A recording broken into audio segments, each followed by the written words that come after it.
Today's show is about our plans for New Year's. What are you guys going to do? Where are you going? We're going to a place called Colab in Vista, just off the freeway at Sycamore.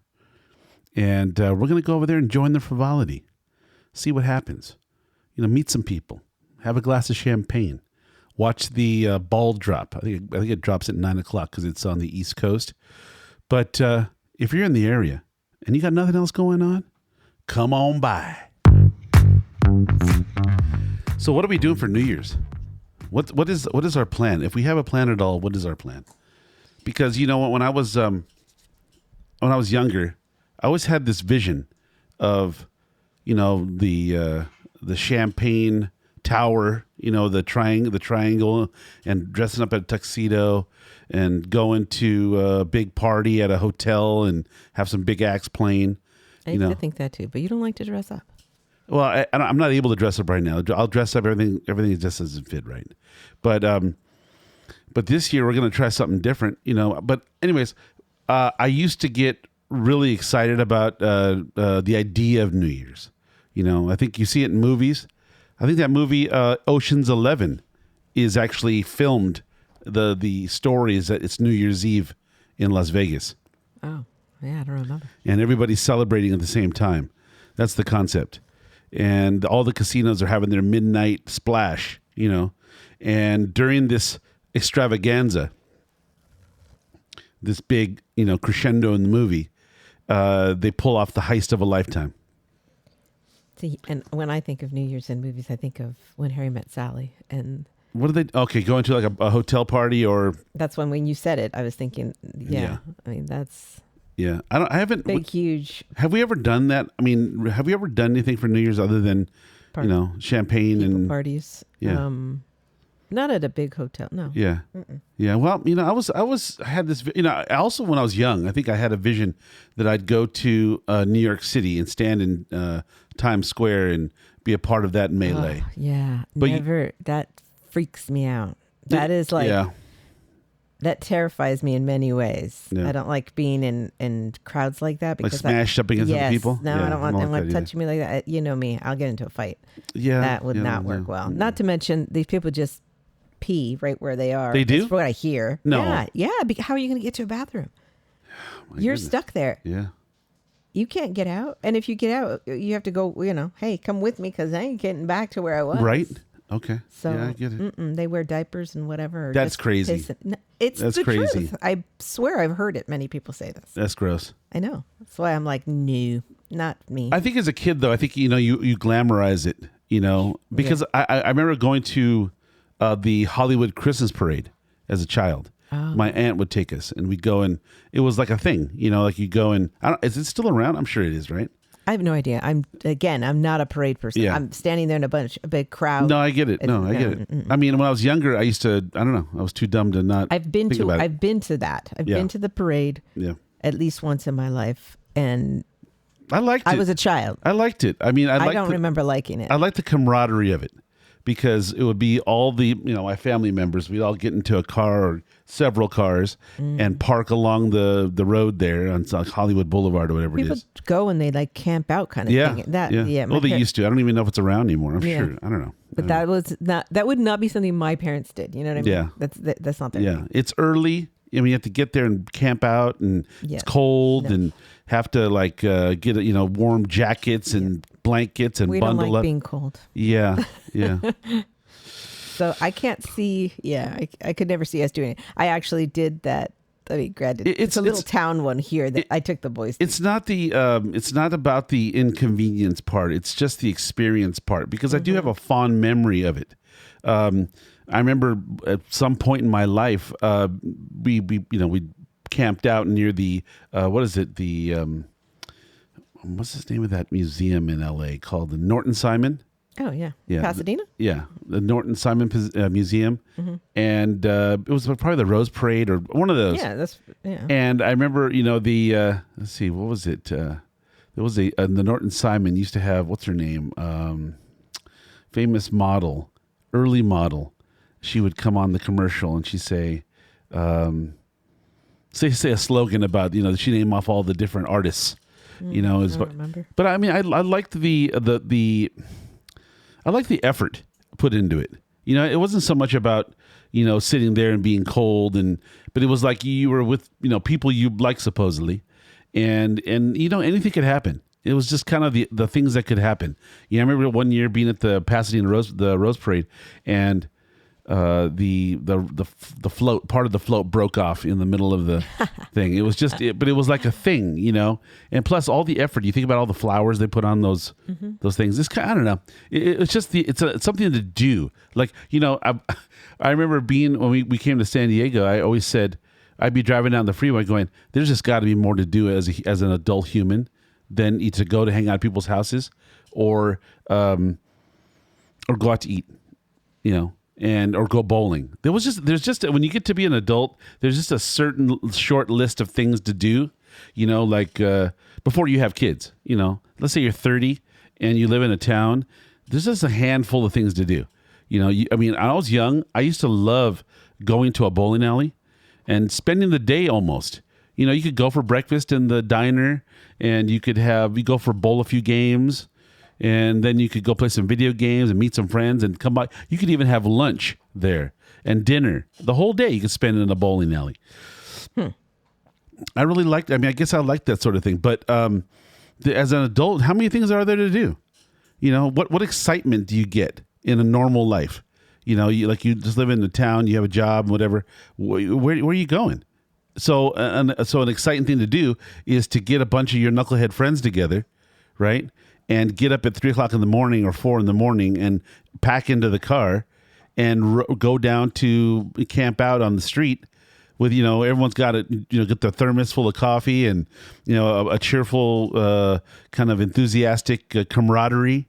Everyone's kind of cold together, and you're ordering food. Give me 25 of those Egg McMuffins for your buddies, and just see, but it's like, yeah, you're going there to do all that stuff. You could just do that at home with all your friends. No, I know it isn't the same though. Yeah, it's not the same at all. I don't know. No, I'm saying like you have this again this mentality of, well, everything's best inside your home where it's warm, safe, and there's a refrigerator. But sometimes it's like you want to. You want to get something going. You want to have that thrill, that inconvenience, that breaking up the monotony of just sitting on the couch. So I guess that's what it was when we were kids. When I was younger, my brothers and sisters used to get a bunch of friends together and go suffer. You know what I mean? So it's something to do. It's an event. It's hey, we want to go to the parade, and But New Year's to me, like you said, it was a lot like the movies, where everyone's kind of dressing up in a tux and going down to the Sheraton, or whatever, and sipping champagne until the big evening or the big year, and you're making your New Year's resolutions, and you're promising things that you to other people that you want to do, haven't done, will do, and then you're not supposed to be promising to other people. You're supposed to be promising to yourself. Yeah, but it's also when you make that New Year's resolution, right? It's you resolve to be better, do better, cut out the BS, with your habits, whether it be you're there drinking your night away, and you're like, oh, I'm not going to drink. I'm not going to drink so much. I'm not going to drink as much coffee. I'm going to stop smoking cigarettes. I'm going to eat better. I'm going to go to the gym. Right, and I'm going to have quinoa salads and what do they call those, ginger shots? Yeah. I'm gonna get my fibromyalgia under control. You know what I mean? I don't know. I don't know what that is. Hey, do you know that fibromyalgia is so funny because I remember at the same time that I heard it, they were talking about people that had like wires or threads under their nails. Do you remember that? No. That whole. Yeah, it's kind of funny. I don't know. Anyways, New Year's to me was always the idea of New Year's was always so exciting. You know what I mean? But when you think about it, what is it? You're going somewhere with people you like, supposedly, and there's going to be a flowing of alcoholic beverages, and there should be something to eat. And you usually are dressed up, trying to look suave and debonair, and you go down to a spot and you be a part of the energy. right? And that's kind of what's going to happen this year for the first time in 1 million years. We're going to go down to a spot that's local to us, and we're going to go be a part and be merry, you know. Mm-hmm. And Are you so, going to dress up? you know, the problem is my tails are at the cleaners.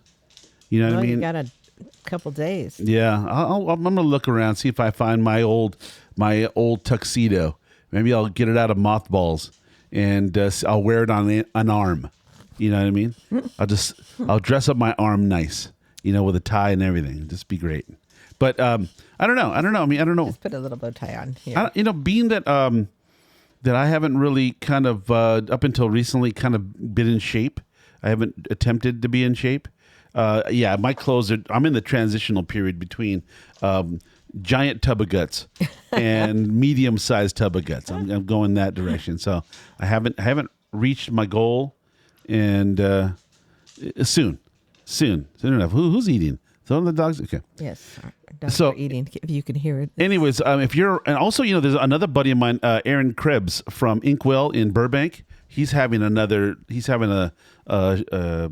New Year's splash, a little soiree in which to speak of. So, but the local one to us here in SD is going to be at Colab in Vista, and they have some stuff in a brewing there. But there's a few things there. I was going to say, I wonder what. I've never really looked to see what it was. I just knew that. Well, I imagine. Okay, what I understand, there's going to be a champagne tower.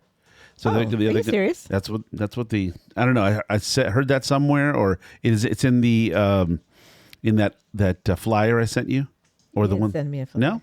Okay. Maybe I'll send it to you now. I don't know. That's why I'm looking them up. Yeah, look on their site, on their Instagram page. I think they have a listagram. I was going to their website. They have a list of things they're going to be doing, but I think there's going to be live music. Of course, there'll be what's it called? I can't think of the name of the.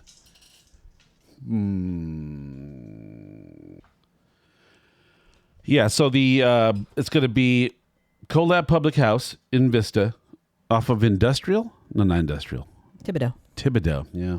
And Propaganda Wines, Breakwater Brew, and the other one is 117 West. They have spirits. Mm-hmm. Ooh, spirits. Yeah, I like them. You like spirits, or do you like? I liked, and I used to like the bartender that. Oh was there. yeah, Madi V. I really liked her. She's not working there anymore, but she made some good cocktails. Good old cocktails. Mm-hmm. Yeah, but you know, things changed. People move on. Brighter and bigger futures. So the interesting thing with Colab too is that they're bringing in the New Year East Coast hours. Yes. So their event's going to end technically at what, 9:30 or 9? 9:30. 9. Let's see. What did it say? Which is kind of good, especially for the old people or people who have kids. Whatever you can. Well, still, you know, their balloon drop is at 9 for the East Coast ball drop. Yep. And that's another thing too. When I was a kid, it was kind of exciting with the whole Dick Clark. You know, Dick Clark, New Year's Rockin' Eve. Mm-hmm. And I don't know, they just built up a really good, you know, excitement with it. You know, I don't know who's even doing that now. What is it? Probably like... you don't know who's doing it? What? Ryan Seacrest took over. Yeah, I don't follow. I haven't followed since Dick Clark left. And again, it's just because I was accustomed to him, you know, and I don't know. I don't know. I mean, I'm not a what's it called? You don't stay up late anyway. I mean, you're not. I'm not typically up past 10:30 at the very latest. I was on a rare occasion I can be up till 11, you know, but not. Yeah, I don't. I used to watch. Well, yeah, I used to watch that one. But you know who who also does one that has been funny, has made me laugh. Is Anderson Cooper and Andy Cohen. Who's Anderson Cooper? Anderson Cooper. He's the reporter, CNN reporter. Anderson Cooper. Yeah, white hair, all white hair. Oh, Anderson Cooper. Okay, I don't know. So he's a Vanderbilt. Yes. Okay. Yes. And his Cooper. And Andy Cohen, they're like best friends. So they do a show. Okay. Cohen used to do it with, what's her name, Kathy Griffin. Okay. And then she got canceled, and so Anderson took over. But it was funny a couple years because Andy Cohen always gets Anderson Cooper drunk on air while they're filming. So I don't know. I thought it was funny. He does it intentionally? But yeah, back then they were, but I think that they got in trouble for it, and so now they can't do it anymore, kind of thing. I don't know. Yeah.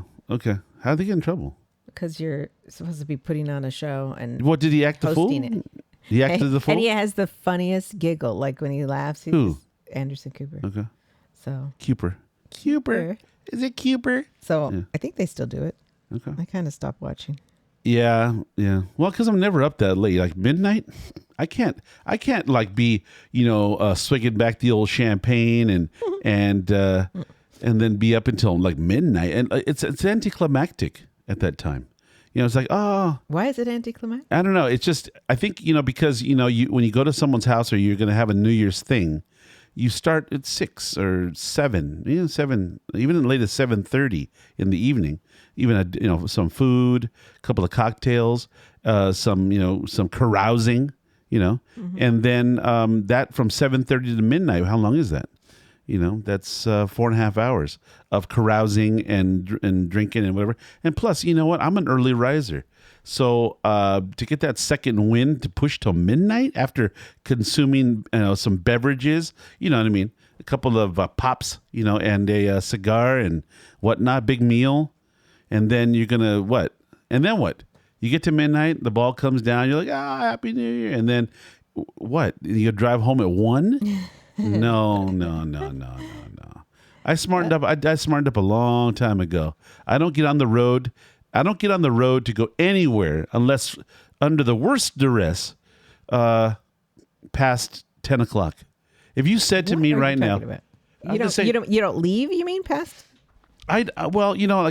Typically, I like to. I don't like to be on the road past 10. Well, you do it. I take you out. Yeah, but that's we get home 10, 11, some of the latest 11. You know what I mean? It depends, yeah. But I don't like to be on. And we go do stuff. Let's say we go to a comedy club and we go out to dinner, and then we go for drinks and music and whatnot. You're home at midnight, and okay, I understand, but it's not with any regularity, and I don't like to do it. It's true. It's not with regularity. Like maybe you splurge once a month. You're out. It's not something I like to do because you know what, the crazies are out. They know what they say. Nothing good happens after 10 o'clock. No, that's not the saying. What is the saying? I don't know. I thought it was nothing. I guarantee after you. midnight, but whatever. It's after 10 o'clock. I mean, to be honest with you, there's nothing going on that you have to leave the house for after 10. Well, that's why this particular event is going to work well for you. Oh yeah. You're going to celebrate East Coast hours. I'm going to celebrando. You'll be done by 9:30. Done. Home by 10. Easy peasy. Yeah. So that's a good thing. Yeah, no, it's good. It's good. I mean, it was always confusing to me because they dropped the ball on the East Coast, and then people would wait up until midnight California time. I'm like, it's already done, bro. It's not done. That was done 3 hours ago. You know what I mean? Like, who we fooling? California time, East Coast time. Everybody believes New York is the center of the center of the universe. It's like, oh, New York City. I don't know. Anyways, this should be fun. Colab in Vista with all the music, the Breakwater Brew. Yeah? No. Not Breakwater. Yeah. Oh. You're talking about that? Breakwater Brew, Propaganda, and the 117, and some live music. I hope they have some decent food. They do. Okay, listen. They must have something out in the lot because they don't have. Yeah, they better have something. They don't have a restaurant anymore. I hope. Well, it is pretty cold out there. I would not. I repeat, I would not want to be a vendor selling food out in the parking lot right now. You know what I mean? Because you got to do what you got to do, right? Yeah, it'd be hard to prepare the food too because you have those Cambros or the heating trays kind of piping along, and it's cold. 45 degrees out. That's no fun. That's no fun. Be that cold? Oh yeah, this morning it was 39. Oh, that's where we are. Let's see. It's coastal area. It's going to be the ocean breeze and all of that jazz. Yeah. Just say I wouldn't want to do it. If somebody said, "Hey, why don't you come over here and set up and make your famous And whatever?" it's going to be raining. También raining. 58, low of 58. Whoa, bro. And raining. No. See, that's no fun. Unless you've got a all-wheel drive Subaru in which No. But what are, like you said, the vendors? What are they? No, there's no vendors. Well, they have to be. They have. There's not. They have to. Have You food. think, yeah. And they have an empty kitchen where babies. We don't say that No, word. it was the pizza joint. Well, before that was babies. But bad. That's been blank. gone. Oh, They need something else, bro. They need something else in there because it's tough. What are they going to do? It's tough. Yeah, I don't know. It's tough though. They've got to have something out in the lot. Please. They're going to have some stuff out. Yeah. There. Yeah. This last time we went, we've gone twice. So once it was sushi, which was interesting. Yes. And then the time before that was, I can't think of the name. Well, it was some sort of I had a fried chicken sandwich. Fried chicken sandwich. Yeah. Mm-hmm. Or something. I don't know. So. Yeah, speaking of fried chicken, I had a hankering for Jack Grilla specials. That sounds good. Oh, speaking of which, let's talk about dinner. I've been knocking it out of the park the last few nights. One night I made a pot of beans, and then I made I made some great potatoes one night, and then I did. You made chicken and potatoes. I made chicken and potatoes, which is always a good standby, but it can be tiresome if you have it too often in consecutive. Yes. And then I made a noodle dish, and there was voluminous amounts of leftovers on that one. I think you made it and nobody was here. Like you were cooking when we were out of town. Yeah. And then I made some, what somebody might call barbacoa, which is a pulled beef dish. It was delicious. It was absolutely outstanding. Those tacos were just incredible. I've never really done that. And it was really good. There's still leftover enough for... Yeah, for a taco or two. Meal. Yeah, and then I made, last night, I made chicken tikka masala again. Yeah. Which I think it was really good. By the way, night. it's all gone. Not even any leftovers. I know. That's rare. Unless you didn't make that much. I didn't push the pan to its limits this time. I had one big pack of thighs, and I made them. But yeah, I didn't go over. I didn't put 2 packs in there and do all that. Is that what you normally do? I do. No, sometimes. Yeah. Sometimes I'll push it, and put like way more meat than I should in that pan. Oh. But, Well, this time was only enough for... I only defrosted. I thought one of those Costco packs, those Farmer John's, that would be enough. If there was enough meat in there, just never enough. Especially when it's good. When it comes out really on point, it's never enough. When it's just okay, like, oh, that was all right. Yeah, then there's usually some leftovers. But I need to think of something to make tonight for dinner. So. Oh, FYI, on Wednesday, which is tomorrow. Oh, so tomorrow's New Year's. Yeah. It's Bobcat Pizza is going to be there. Bobcat Pizza. So it'll be pizza. Okay. All right. That's good. Bobcat. Meow. Is going to be over there. Never heard of him? Never heard of him, but I like the name. It conjures up an idea of a big tractor, kind of one of those skid steers. Or it does think of the majestic bobcat, our California bobcat, which is, wildcat that consumes, all the, everything out there. Kind of crazy. And Bobcat Goldthwait. I like him. Well, I'm just looking at their pizza. It looks good. Pizza looked good. Yeah. Hopefully it's I hope so. And hope he doesn't charge a mint for it too. $17 for a 12-inch pie. Hey, they got to make money. I do. I get it. But come on, control yourself. do the right thing, bro. Yourself. Do the right thing, because you know what? It's dough. Dough is flour, water, yeast. Okay, a little sugar, salt. Right. But he's out there on New Year's Eve. I get it. So, I get it. But look, you know what? You can't gouge me just because it's New Year's. Don't think because you see my nice shirt, you're like, this guy's balling out of control. That's not. Well, let's at least if it ends at 9:30.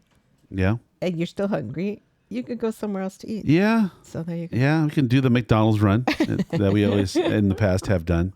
That when we weren't quite satisfied with our meal. You know what? Our late night runs to Either Dunkin', was it Dunkin' Donuts? No, what's it called? Yum Yum. Yum Yum. That's It's the only either one. Yum Yum for the quesadilla bread. Quesadilla bread? Yeah, quesadilla. And or a bear claw or something, apple fritter.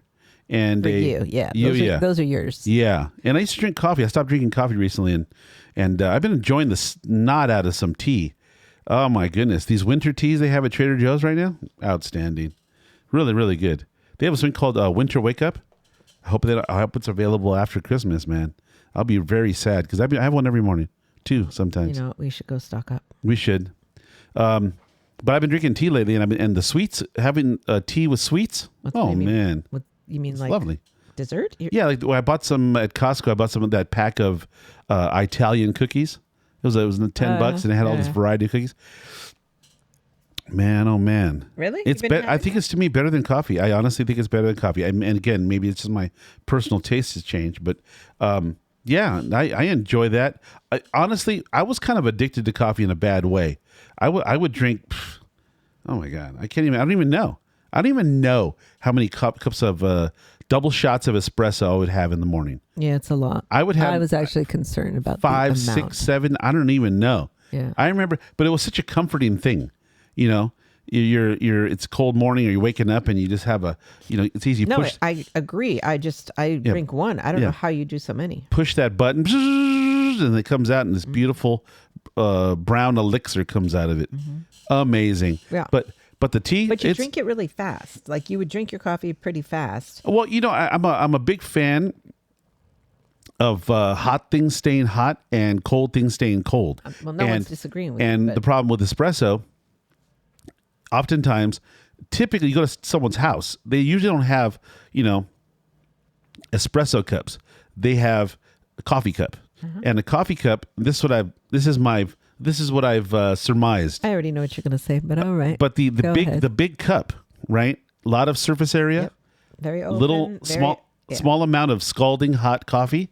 And what happens is it goes right into that, and it starts to heat the cup, which takes out the cold from the cup, and it puts the cold in the coffee. Heating the cup before, and having a smaller cup, and heating it before, and then I know that's what it is. I think what happens is at some point you stop being so fussy, and you just do the easy. You know what I mean? Well, so here's my question. Yeah. There's teacups, right? And those teacups have lids on them, like the ones you have. The one I have, Why couldn't you just make a coffee in there and put the lid on it and drink it slowly? No, I don't want the coffee. I mean, I'm over the coffee. No, it's better for you. Oh, I don't know. I have a question. How many cups of tea do you have in the morning? Like as many as 2. Oh, see, so you're doing way better. Oh, yeah. Well, honestly, I think it might be helping me hydrate as well. Yeah, because it doesn't coffee dehydrate you? Coffee, I think, is a desiccant, if I'm not mistaken, which it dries out things. And I would never drink enough water to replenish the water. Lost. So, anyways, I was probably walking around dehydrated. Yeah. I probably have a, what do they call that? One of those, what do they call those things when you have a kidney stone or a whatever stone? Yeah. If I have a stone in there, it's probably the size of a golf ball. First of all, no, you don't have. I don't think you would know if you had one. Well, I don't know. I think. Oh no, you would know. To my knowledge, because I've known people who've had them firsthand. Yeah. And they, it doesn't build up overnight. It goes over decades or whatever. And then when it dislodges from wherever it's located, it moves, and that's when you know. You know what I mean? It's a lot like plaque. The plaque in your veins doesn't. That's what I'm saying. I think you would know. By this point in your life, you would have had one. Most people have them. They don't have them like when they're 80 or something. Yeah. That's not usually when it happens. Okay. It usually happens earlier. Like my dad has had them, when he was around. Yeah. He had it, but we were very young. I remember it's like. Okay. Well, knock on wood, thank goodness. Yeah. But I think my mom had one when she was young. Yeah. All I know is this: when I was about 30, I met a lady at my office who said that she kept going to the bathroom a lot. And I was asking her, "Are you all right?" And you had the nerve to ask. Well, because we were kind of friends, and she had her office was right next to my office, and we kind of became friendly, And she said that she says, "You want to do something good for yourself? Make sure you pee clear at least one time a day, clear." And I was like, took it to heart, You know, 'cause she was very meticulous about her things. I remember she used to. She told me one time she set aside a budget for her car, and she would go get her car serviced monthly. Yeah, Monthly? and yeah, because it was like she had a BMW, and she would say, "Yeah, I want my car working in tip top shape."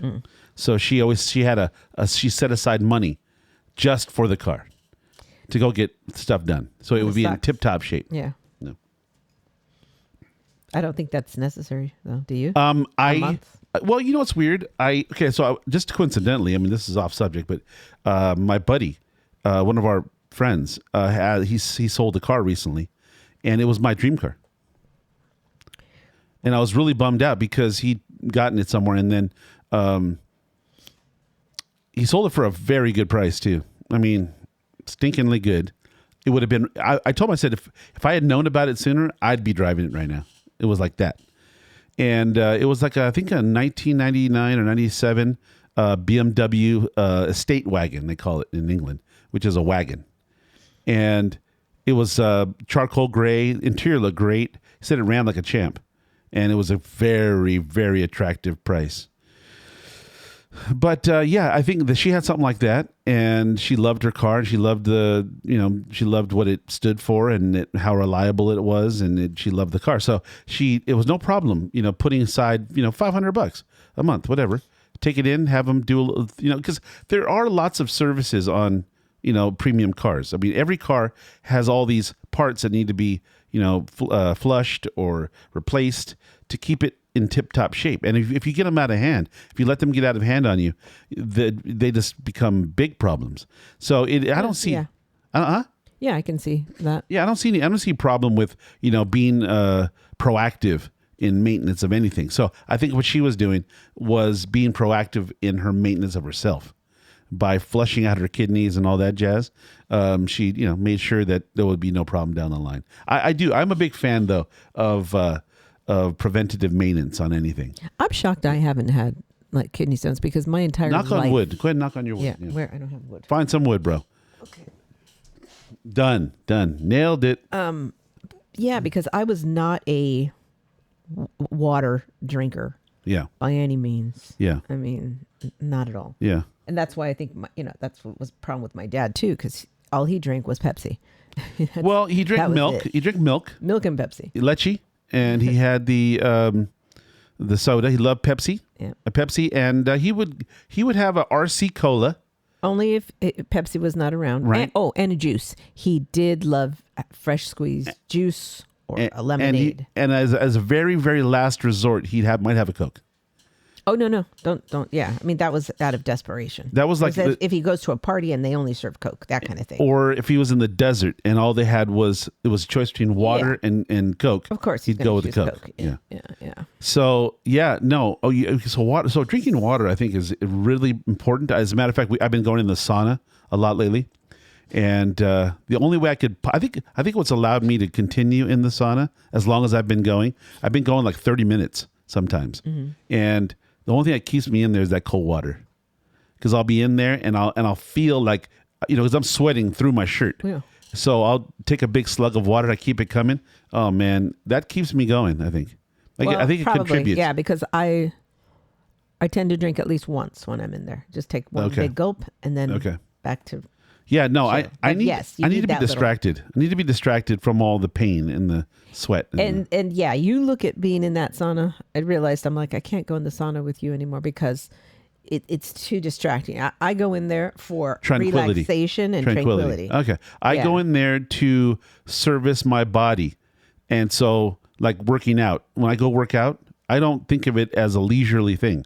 It has to be done with intensity and with purpose. And sauna, same thing. It's a rejuvenative and reparative I agree. thing. Yeah. And nothing to do with relaxing and laying there. Yeah. No. I like that. I heat it up. No, I get it. I use my steam. I get it. And then I just sit back and relax and try. Like you said, because it can be almost painful, right? Because you're in this super hot sauna and can almost be a little bit painful. So I just try to clear my mind, try to let it go. It's almost like a meditative. That's where I try to just not focus on the pain of it. Right. No, I try get to it. enjoy it. I like the idea that, like, if you're not sweating, like if you're not going out, hiking and biking and whatever, you're not going to sweat that much. And I think a lot of people do. They don't like to sweat because then you sweat through your shirt and then that's true. you have to change your clothes. I'm one of those people. Yeah. I don't like to do it. Here, I'll do it because I'm barely wearing any clothes and I soak.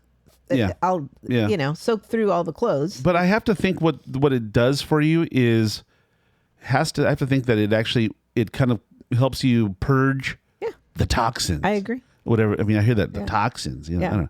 I think it has to. I think whatever it does, what you would normally do during a big workout, it does that in the sauna. And I think that's maybe because I'm one of those people that doesn't really like to. I don't like cardio. Yeah. I admit it. I hate going out and jumping around and doing all this stuff. I don't like it. I like to my workouts to be efficient now, right? So especially because I didn't grow up in a as a really super active sports person where I got, had to do a sport. Yeah. I didn't do that. So I really only started working out late now in the last couple of years. Yeah. And I needed to be efficient. I think that you need to do that. And then again, this is my observation from a distance, is that I think you need to up your intensity. And I think you need to start taking on more protein. That's my guess. You're probably 100% right. Yeah. I'm not even going to deny it. You got to be right because my kids have said the same thing to me. It's like, well, this is what I've noticed, right? Because I'm an older cat, and I've been out of shape for decades. And a few years ago, I got on the TRT, because I wanted that. I wanted to put some chisel, up in the deal. But I wasn't. It made me more alert. It made me more cognizant. It made me more kind of. Aggressive.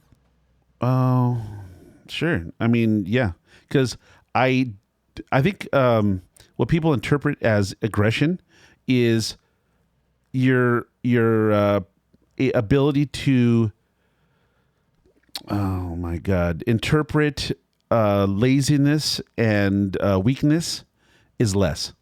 It's just because you're like, come on, let's go. What are we waiting on? Oh, well, excuses are at a minimum. You just want no excuses. Come on, let's get it done. Let's go. Yeah. Sure, absolutely. I think that's a good thing, though, because you get stuff done. You know what I mean? Rather than going, oh, I don't know. Yeah, you get stuff done. So I'm back on the TRT, and I'll tell you this. I have some grunt in my workouts that I don't think I've had since before the boys. Yeah. As a matter of fact, I went from when you were going to the gym, though, like recently. No. When you had joined was that LA Fitness? Yeah. Okay. When we were younger, what? And the boys were younger. Yeah. You weren't intense like. I thought you were like intense like that. Well, the thing about it is, okay. So I had been working out in the maybe 2 months ago. I'd worked out, and I was out here in the front room, and I noticed that it seemed to me that I just didn't want to do it. My mind, I just didn't couldn't get my mind around it. Even when we went to play tennis a few months back or something, just want to know part of it. Yeah. I don't know why, but I just didn't. I don't want it. I just want nothing to do with it. I know. So I went. I'd work out in the front room with dumbbells and do some bench and whatever. And then I noticed that it almost seemed like when I was working out, it was going backwards. You know what I mean? Like I wasn't getting stronger. I was almost feeling weak the next time I'd work out.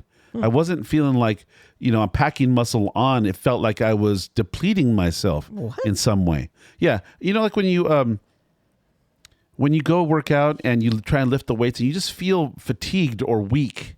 You know what I mean? So I had worked out with, 35, 45 pound dumbbells for doing some flies. And like a day later, I first of all, I had to really push myself to do it. Like I really had to kind of, threaten myself. You got to get in there. Mm-hmm. And I didn't want nothing to do with it. And then when I would do it, I didn't feel stronger. Like, oh, let me go up to the next level. Let's do some more weight. Let's kind of. Didn't you feel like was that too? Because the next day you felt sore? Because like when I first No, I started don't working feel out, sore. man, I was sore. I Then don't- you didn't work out hard enough, right? I mean, Well, here's the weird part. If I do 4 sets of dumbbells, incline and flat bench, and then I do back and chest, and doing that for the first time, I mean, should have set you over the edge. Like you were got to be sore for a week. well, no. See that's what I think the TRT does is it helps you repair, and it obviously has. Oh no, I thought you were saying. I'm saying this before is with what was happening is I don't think it was repairing. I don't think the muscles were. Well, first and foremost, I don't think I was. I didn't have the grunt that I just mentioned. I didn't have the grunt where when you're going into that 7th, 8th rep, right, and because the weight's starting to you're starting to feel that weight. I would kind of go, I'd kind of like just go, all right, and I just get it up there. I didn't have that grunt, to kind of push it effectively. So that means my workout may not have been as intense as they needed to be. Mm-hmm. And then the recovery wasn't there because the next time I'd work out, I just felt like I felt like I was lifting the same weights. But I'll say it like this. Since I got back on there, man, it is so crazy because I've gone from 45 pound, well, no, probably starting at 35s. Yeah, I was going to say you started 30 to 35 pound dumbbells to 45. And yesterday, for the first time in who knows how long, I pushed up those 80-pound dumbbells. 80s. 80 pounds in each hand. That's crazy. It is crazy. And I didn't get a full set of 10. But the crazy part about it, if I had a spotter. I was about to say that to you. If I had a spotter, you would have done more. Yeah.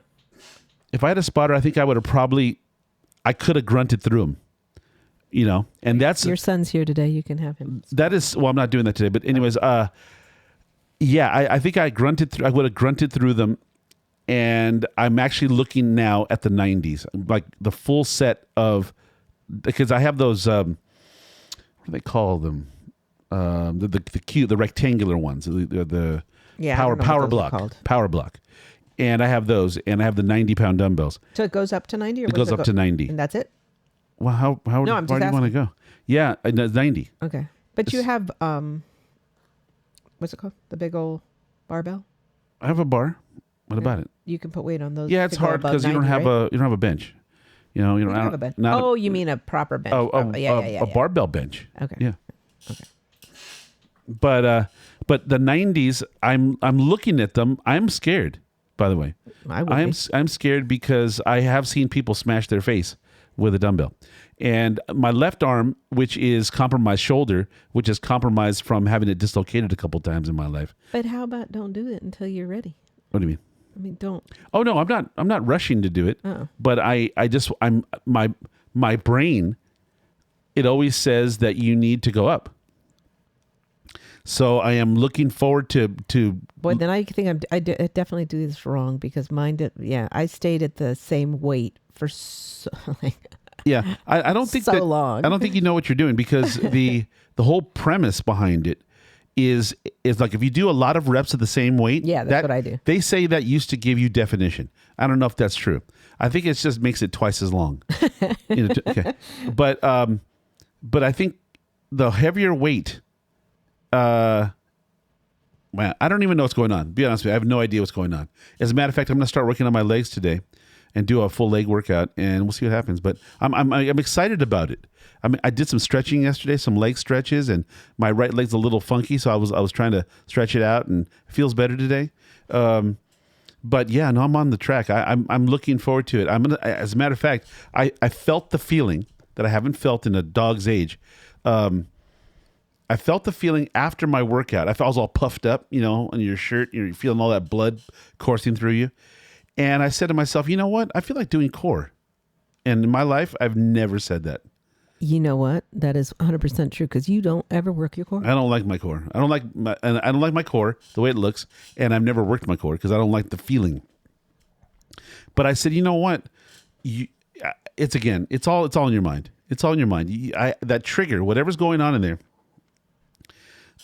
It makes you, okay, let's try that challenge. And I think that is also can be applied to other parts of your life, where you're taking on those goals. You now have goals. You have this thing that you want to do, you're now your mind's open to trying.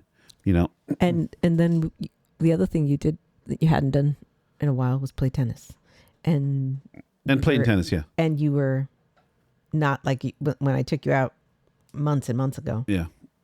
Oh no, despised it. Now I took you out a couple weeks ago. Yeah. And you enjoyed the heck out of it. I enjoyed it. Yeah. So something's going right. Anyways, but so tomorrow I'm looking forward to going to this thing, and I've never been for an event, and I'm excited for it. So if anybody's around in Vista and they want to stop into Colab for a beer, a spirit, or a wine, yeah, and they're gonna have early East Coast New Year's Eve. Really, technically, you could probably go to this spot. Yeah, and then go do another. Get yourself some food, watch the ball drop on the New York's, in the New York time, and then bolt out and go to another party that night. Mm-hmm. Why not? Why not? Why not? Just get yourself an Uber. Uber, yeah, 100%. Because there's going to be crazies out, and I hope it's not a full moon. My father said never go out in a full moon. I think he's right. Do you really? Oh, sure. Have you ever had anything bad happen to you on a full moon? You know what I did as a kid, but again, that could have been, hyperbole. Yeah, it could have been, just funny enough. It's like the problems in life that some people I think they just build their life with problems. They they build the problem into their life. Excuse me. And I've been watching that show, a Gold Rush with Parker and Rick and Tony and all them on that show. Mm-hmm. And it just like you look at Parker's situation and his operation, there's a few problems, right? But Rick's problems, there's daily, man. Daily. That guy he can't catch a break. He'll spend. But it's his own doing, is what you're saying. Well, I'm just saying, like okay, one example. They have this trommel thing that they're used to catch the gold. It has a motor on it that turns the wheel, turns the big drum, and it's electric motor or gas motor. And the belt breaks. This belt, probably 3 feet long, it breaks. And the drama that ensues. Because what are we going to do? We got to order these belts. 3 days is going to get here. I'm like, yeah, you didn't know that? You don't have like a stack of those belts somewhere? Maybe a couple sets, just, at least something, at least one or two. How much of these, look, you're dealing with a situation where you in 3 days, not doing your gold process, sluicing or whatever, you could lose $100,000 in gold, which today's market, $200,000 in gold for a $50 belt. You know what I mean? It would make sense to me that if you were going to do this, extra disposable parts is going to be a good idea. I'm just saying. Mm-hmm. I mean, this is, again, I'm not a gold person, and so I'm speaking from a place of ignorance. But I don't know. Something tells me that if you have a car that eats up tires, maybe some extra tires might be a good idea. Just saying. At least have a spare. Well, you know that you're what is it? 12 hours from a store. 12 hours by car. And otherwise, maybe invest in a friggin' helicopter that you can go. Helicopter, plane, something. Yeah. But you're 12 hours from the closest store. You're telling me that you didn't think to. How much do you think a helicopter costs? Oh, it's hundreds of thousands, I think. But do you think at some point it's worth it to have one of these things? Yeah, but you got to know. You got to be competent enough to fly one. Sure. You know what I mean? I don't know if anybody over there is. You just because you can operate a loader or an excavator doesn't mean you're a pilot. You know what I mean? I don't know. I don't know. I don't know if I'd trust Rick to fly a helicopter or something. You know what I mean? I don't know if that's a good idea. So, anyways, I don't know. If you guys are going to do something fun for New Year's, let us know, man. Give us some comments in the thing. Tell us where you're going. Maybe we'll go with you. But no, you won't. Yeah, we're coming. We're going to come. And I'm going to put all the drinks on your tab. But I do know that my buddy Aaron Krebs at Inkwell's putting on a shindig. I wish we were there. That sounds like fun. He always puts on a good time. We went that one time. Well, maybe we'll go next year.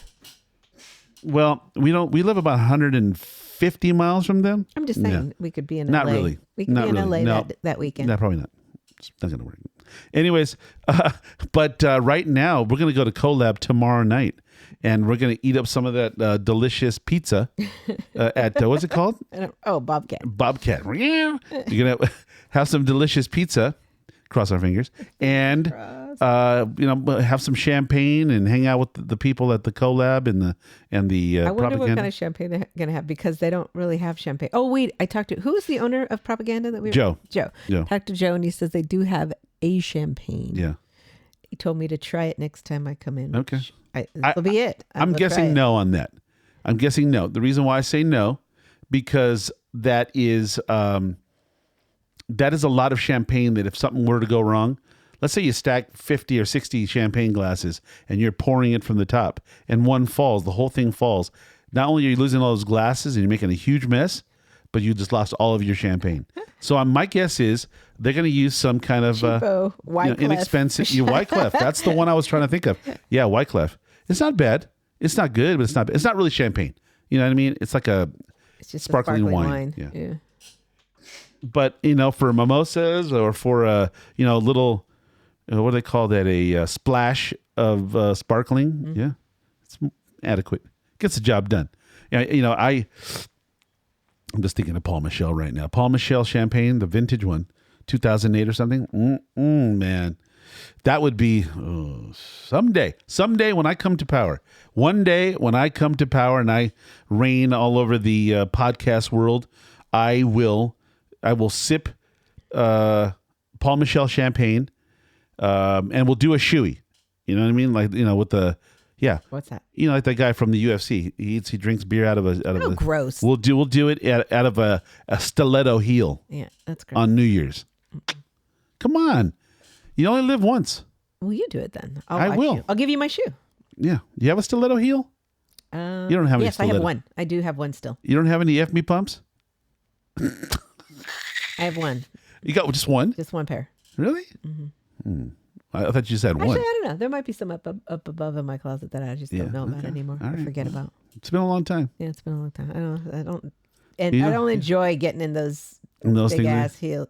Where was I? I was wearing, I don't know, some function, some party in Mexico kind of thing, and yeah, it's not fun. Did you ever have any of those ones that are so thin, the heel is like a pencil? That's what I'm saying. That's the one. That's the kind. I have. Yeah, I have one of those. They got to be fragile, right? Like you can break them easy. You could if you're crazy. And they're not very stable, I imagine.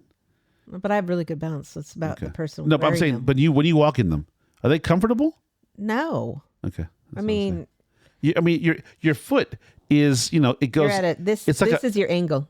It's not. It's more than a 45, right? So not to mention that our feet are shaped like a piece of pizza, where it's kind of wide at the toes and narrow at the heel. Uh-huh. It kind of goes triangular towards the heel. It goes. But when you have a lady's shoe or fancy men's shoe, they take your toes and they squeeze them together like a torpedo. You know what I mean? In a shoe, that can't be good. Yeah. You're gonna have bunions and all that other. I don't have bunions, but it definitely.